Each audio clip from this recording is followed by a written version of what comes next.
Okay. Good. I'm just working. What you working on? Your videotaping. What you working on? I'm working on an API Mm-hmm. for some people in Sweden. Yeah. Okay. Just got off the phone, right? Just got off the phone. Had a couple of with some meetings this people morning. in Sweden. Mm-hmm. Yeah. Mm-hmm. So how do you find most of your work right now? I let it come to me. Okay. How do you do that though? I did use Upwork a lot. Uh-huh. It's been a lot harder to use lately, so but I've been doing this for a while, so now things are kind of coming to me as references and things like that. So people are finding me. You have I some don't good have to clients search as that well. Huh? yeah, you have some good clients that I have send some you really good ongoing clients right works, now that are work and working. stuff.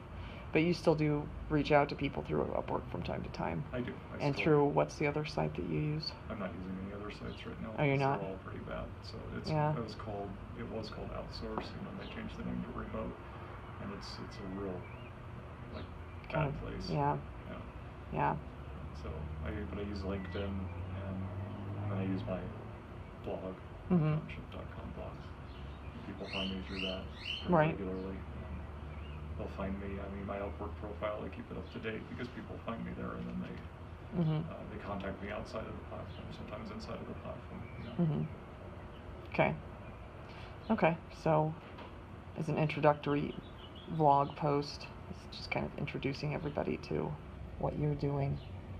Well, today, but some days are really upsetting.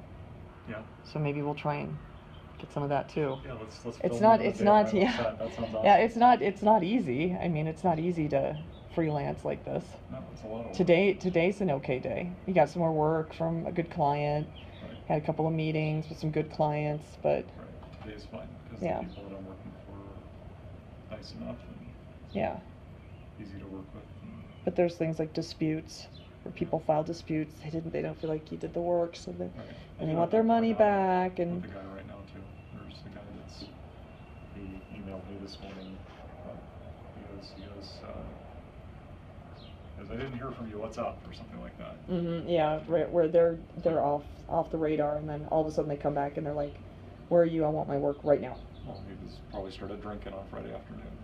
Right. I mean, I'm that's sorry. that's probably what happened. That Friday happens a afternoon, lot. and now he woke up Monday morning realizing that there's still work that he thinks needs to be done. It's really hard Yeah. to understand people's behavior when you're doing this this Right. kind of work, because you're communicating through like email, and it's like hard to understand. There's no context. It's just people communicating with you, right? You know, and like about your work, and so you don't see that their clothes are disheveled, or or that their wife came in and yelled at them, or They could just be upset. They take whatever. It on. It's easier to take it out on the remote guy because yeah, they can just shoot an email off, spout off, leave a voice message, whatever. yeah. And then they feel better. Well, until they got sober it up or whatever, and then they realize that, yeah. But, I mean, and it's impossible to know what's going on, but that's a big part of the job, is being able to deal with that stuff, which requires kind of a support network. And the 3 clients I have right now that are my actual stable clients are not that way. Right. They're very easy to work with, and the ones from Sweden I've had for 4 years now. Mm-hmm. Other 2 are fairly new, but they've got past the 2 month. Well, the one got past the 2 month point, Mm-hmm. so he's fine. Right. The other one's still in the honeymoon phase, but he seems fine. Mm-hmm. He's very clear-headed.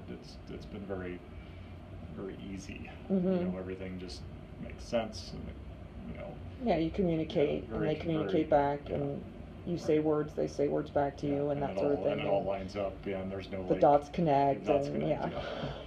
So I'm assuming that he's going to make it past the honeymoon phase, but yeah.